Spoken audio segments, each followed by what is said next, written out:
king crab. Okay. Look at the crab.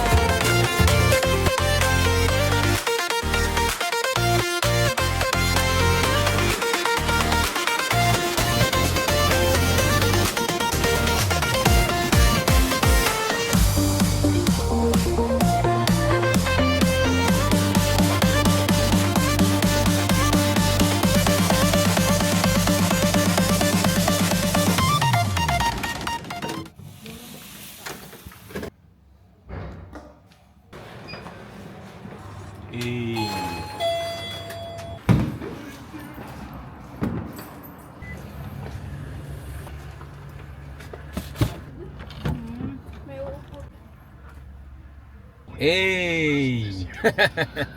Yo, welcome back to our channel. And today, pupunta kami sa Dubai. Since tahimik pa rin ang mga sitwasyon dito, kaya sasamantalahin namin sa kami ng Dubai para i-treat ng mga bata ito. Yay!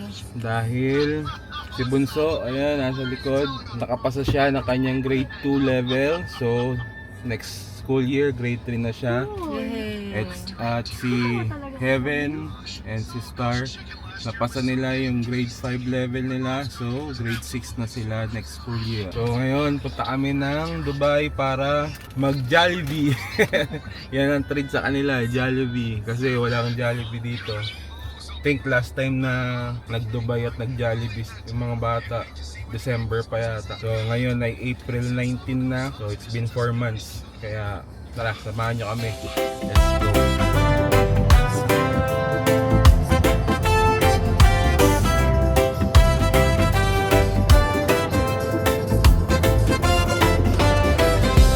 Tayo ay magsaya, kalimutan ang problema. Hayaan na muna natin sila, basta sa akin ay sumama ka. Ang importante, mahalaga. Tara, tara, isasakay kita. Sa biyaheng ito walang maiiwan, sa lungkot at saya o kahit sa bigat di man. Tiwala sa may kapal lang ang ating sandigan, at bukas makalawa pangarap lahat ay makakamtan. Yun, no? After 1.5 drive, dito na kami sa Dubai. So dito kami nagpunta sa Al Ghurair Mall sa Dira. Dito maraming mga Pinoy dito. Baluarte ng mga Pinoy itong Dira, tsaka Murakabat. Kaya dito namin naisipan, pag dito ka sa Ghurair, para lang nasa Robinsons or para nasa SM Mega Mall. Sobrang dami ng Pilipino dito. Na kami ng Jollibee for lunch. Hindi pa kami nagla-lunch. Tama na tayo doon.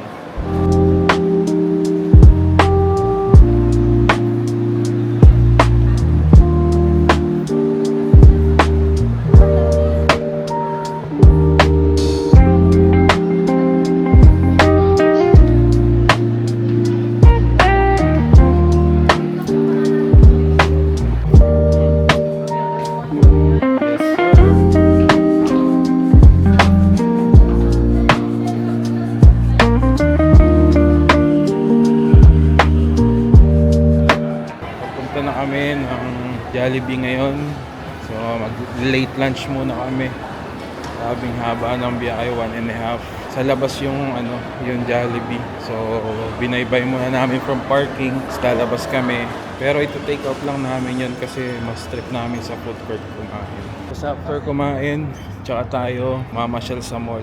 Tingin-tingin tayo doon kung baka may mabili, mga ganyan. Jollibee, bida ang saya. Yun na.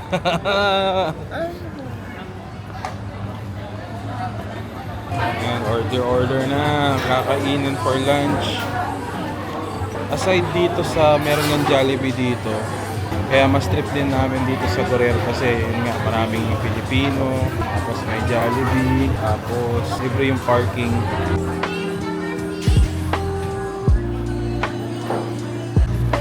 So nagugutom na. Gutom ka na? Ikaw, Evan, gutom ka na? Ha? Ikaw, Star? Gutom ka na? Puti mo.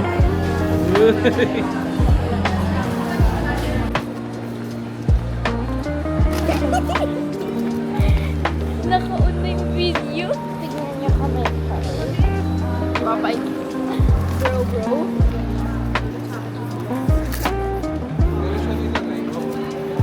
Oh, na.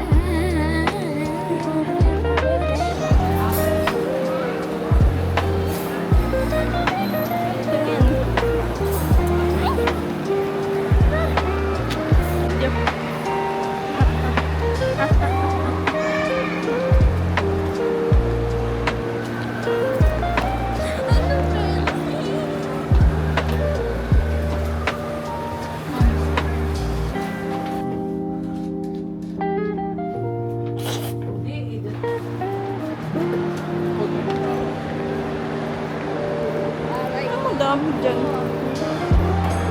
Constant ka. Paano?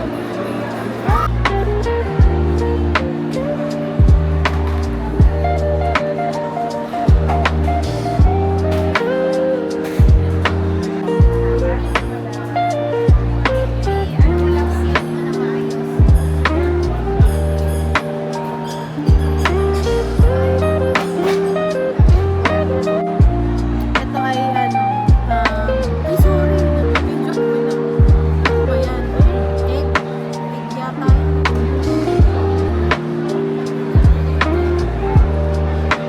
Mamaya.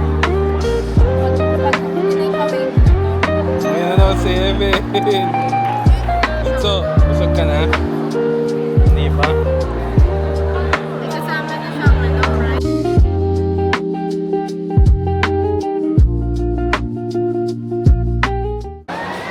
Ayun oh, natapos lang namin mag-lunch. Solve. Busog na naman ang mga persons. Balik na kami sa good sa parking. Dadalhin lang dun yung mga pan-takeout. Ang daming takeout na tatira. Ayun. So, di namin naubos yung chicken. Tapos, pati yung noodles na take away na rin namin para may dinner na kami mamaya pag-uwi. Charge up na kami. Pagdala namin nito sa parking, start na ng lakad-lakad natin. Baburn natin yung mga calories natin. At magpapasyal tayo dito sa Claire. Ikot-ikot. And maybe later, magpunta rin kami sa Wemart. Tingnan natin kung anong mga mabibili sa Wemart. Trending kasi yung mga Korean food doon. Ngayon, kung tatanungin niyo ako, kamusta na ba ang Mumbai? Ang masasabi ko ay normal na normal. Walang pinagbago. Napakaraming Pilipino dito. Makikita nyo, yan, puro Pilipino yan. April 19 ngayon, ang balita Sunday ngayon, sa Wednesday daw ang ending ng ceasefire. Hopefully, by God's grace, maayos na kung ano may mga pinag-usapan nila. Sana maayos na para maging normal na talaga. Pero sa ngayon, everything is normal here. Tahimik, maraming tao sa mga establishments. Okay na okay ang mga Pinoy dito, mga OFW, buhay na buhay. Mga businesses, may mga ilan-ilan na small businesses na nagsara. Nagpahinga raw muna yung mga Pinoy. Update lang. Later ulit. See ya.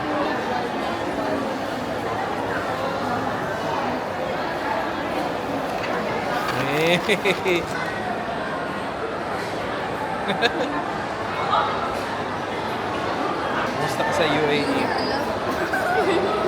Okay lang po. Scared ka ba sa mga nangyayari sa UAE? Scared ka? No. Bakit? Tahimik naman dito, di ba? Oo. How are you here in UAE? Okay lang po. Okay lang po kasi wala po yung cousins namin. Wala yung Cousins namin. cousins. Pero safe na safe dito sa UAE, right? Apo. Ikaw, Bunso, September 2 po how are you? Nag-retouch ang person. Busog. Ha! Busog. Tara at maglakad.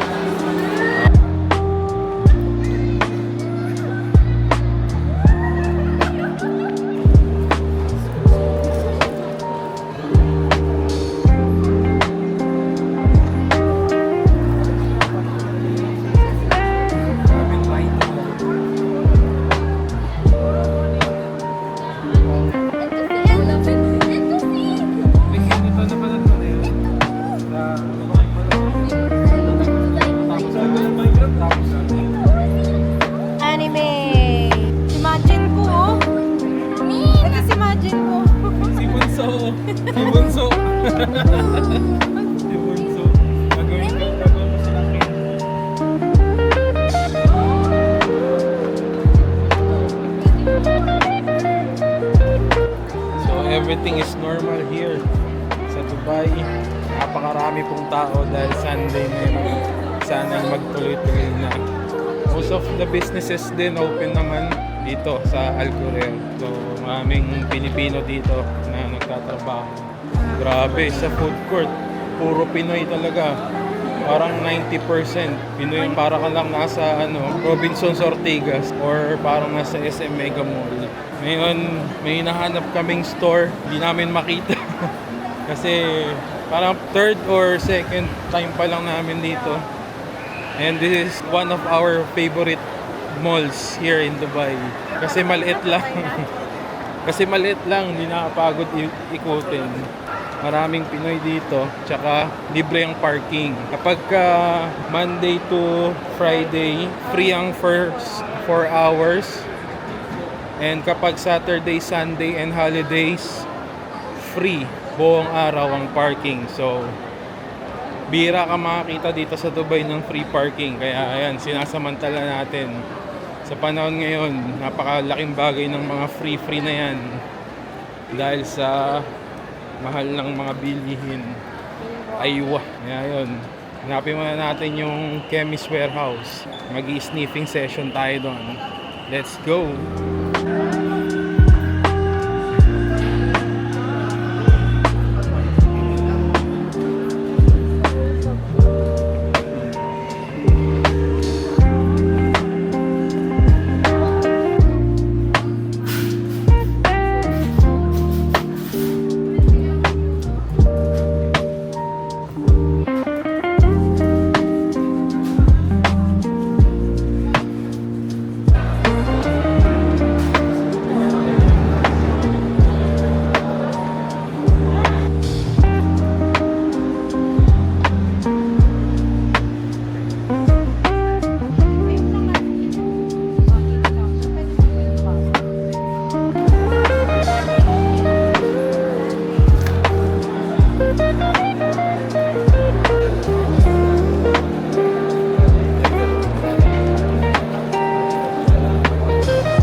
Nandito pa rin kami sa Ghurair. So time check natin 5:24 PM. Ayan, nag-window shopping tayo at namili ng konti. May mga sales tayong nakita. So in regards sa mga prices, meron pa rin namang mga nagsisale. Pero yung ibang hinahanap natin na brands, sabi ng mga nasa sales, yun nga, hindi pa dumarating. Meron nga raw mga stranded na delivery. Hopefully, makapasok na. Hinihintay lang daw nila dumating. Yung ibang shops kasi, nauubos na yung stocks nila. Hinihintay lang daw yung delivery. Hinihintay lang namin sila mami. Nandito sila sa Daiso. So, maya-maya after neto, pupunta na kami ng WeMart para mamalengke. Mga lang siya, 5 to 10 minutes away dito sa Ghurair. Tapos mamalengke lang doon. And then after noon, uwi na. Kasi may pasok na bukas. Pumunta nga pala kami ng kanina, Chemist Warehouse. Meron ako nabiling perfume. Ito yung perfume na nabili ko. Latafa. Latafa Opulent Dubai. Inspired siya ng God of Fire. May pagka-mango yung scent niya.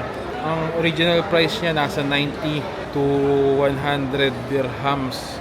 Pero nabili lang natin siya ng 55 dirhams lang natin nabili. So, mga around nasa 800 pesos lang siya. So ang laki ng laki ng discount. Maganda yung review niya, Latafa. Latafa yung brand. Kasi mami may nabili rin siya na perfume. Yung Delilah naman, Delilah. Inspired version naman yan ng Perfume de Marly Valaya. I think trending yan sa Philippines, yung Delilah na yan. And ang normal price niya nasa around 80 to 90 dirhams. Minsan may 100 dirhams pa. Pero nabili lang namin siya ng 59 dirhams. Sobrang steal nung price na yon. Visit nyo lang yung Chemist Warehouse dito sa Al Ghurair. Legit yung mga pabango nila and may mga good deal sila.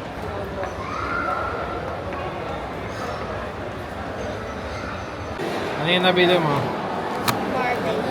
Barbie? Barbie again. Saka nakabili. Lumoso. Umuso. Ano nabili mo? Ano yan?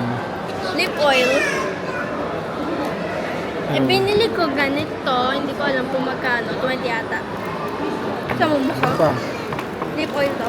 Okay, bye-bye. Yan lang? Ito, kay Mami. Hindi ko to alam. Eyeliner, pen, at saka... Hindi ko alam to. Lip tint ata. Lip tint. Ikaw. Ito ko ba ko? Tapos itong leg. Lego. Tapos itong lip balm. Lip balm ko nun. Yan ang mga gift nila. Reward nila for doing good sa school nila. Kaya ate, try niya na. Nahihilig siya ngayon sa... Ano yung nahihilig mong movie? Marvel. Marvel. So, iniisa-isa niya yung mga Marvel. Ilan na yung Marvel movies na napanood mo? 24. 24. Tapos kanina, Spider-Man 25. 25. So, nauhook siya sa Marvel movies. Kaya, bumili siya ng pabango na Wonder Woman. Hindi yan kilala. Pero hindi niya kilala. Hindi niya pa napapanood si Wonder Woman. Marvel ba yun si Wonder Si Woman? Wonder Woman Marvel. Hindi yata Marvel yan eh. Pala Marvel yan. Ano pala yan? DC. DC pala yan. Yung mundo. Ah, ang ganda ng battle. Oh. Ano ka mo eh? Mabango? Hindi ah. Feeling Try. ko first time lang kami nagkaganyan na pabango. Para dito siya. Magkano yan? Magkano nyo nabili yan? Bango? 55 dirhams lang yan. Naka-sale din kasi siya. Kung si ate na hook ngayon siya sa Marvel movies, si Eben naman, din siya sa ano, Lego. si Eben nahook sa anime. Ang mahal ng anime din. Ha? Ang mahal ng anime. Gusto niyang mag-subscribe sa Crunchyroll. Ang mahal naman ng Crunchyroll. Mura lang sa Pilipinas, 99 lang. Meron kayong alam na mapapanooran ng anime na libre lang na pwede dito sa UAE na may dub na English, please comment down below para doon na lang hindi na kami magsasubscribe sa Crunchyroll kasi ang mahal. Tulungan nyo kami, bigyan nyo kami ng link or ng website kung saan pwede manood ng anime na libre. Pag wala, no choice, magsasubscribe na lang kami sa Crunchyroll. Diba, Eben? Yeah. Bumili lang kami ng bubi. Dalawang kubi, 80 ang isa. Tapos, tera na fries, 22. Merienda nila. So, merienda na kami. Merienda ng mga kids pala. Tapos, maya-maya, uwi na, punta na ng V-Mart. Pag yun, may nawala. Ayan, nagbubuo siya ng Lego.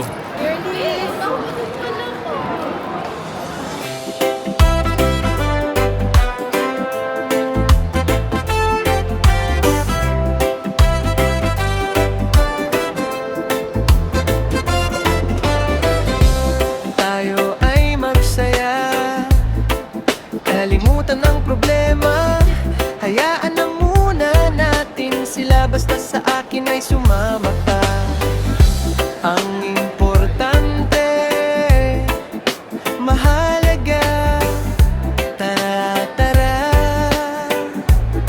isasakay kita sa biyaheng ito, walang maiiwan sa lungkot at saya o kahit sa bighati man. Tiwala sa may kapal lang ang ating sandigan, at bukas makalawa pangarap lahat ay makakamtan.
Laki ng king crab. Nakagat ako. Laki. Look at the price. 369. Mahal niyan. Ayun, per piece. 10 per piece. Boring nila. Ba't ganun yung ice nila? Ba't ganun yung ice nila? Ayun.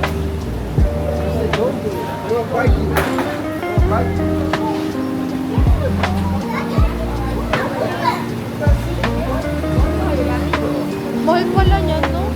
Nakikita ko po.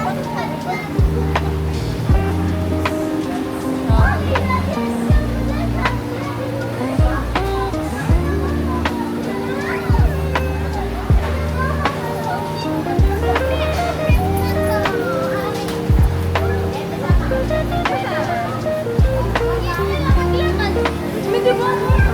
Ayan, magiging na ako. Maglakad. Ito.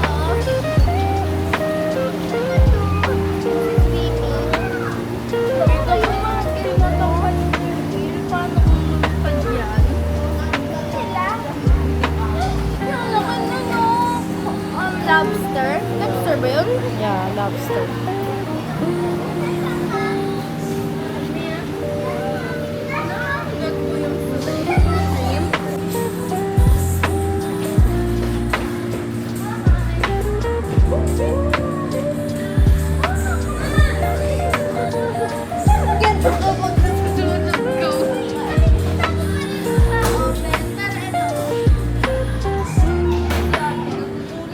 So ayun no, nakabalik na po kami sa Fujairah. Time check.